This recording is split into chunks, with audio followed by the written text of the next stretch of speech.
Space debris, also known as space junk, is the term for defunct objects in orbit around Earth. This can include everything from spent rocket stages and defunct satellites to fragments from their disintegration, erosion, and collisions. There are about 128 million pieces of debris smaller than 1 centimeter, about 900,000 pieces of debris 1 to 10 centimeters, and around 34,000 of pieces larger than 10 centimeters in orbit around Earth.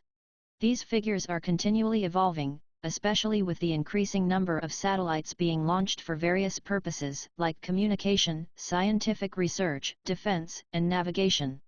Space debris poses a significant risk to both manned and unmanned space flight.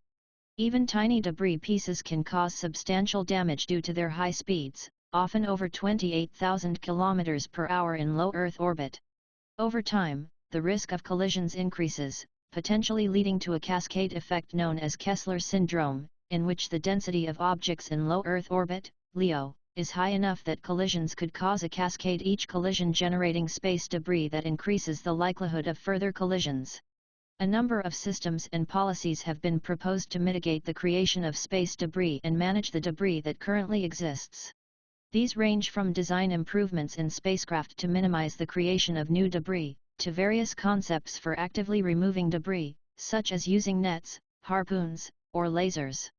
However, as of 2021, no major active debris removal missions had been undertaken.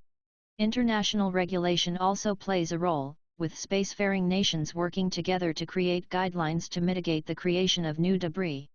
These include practices like disposing of spacecraft at the end of their operational lives to reduce their chances of collision and fragmentation.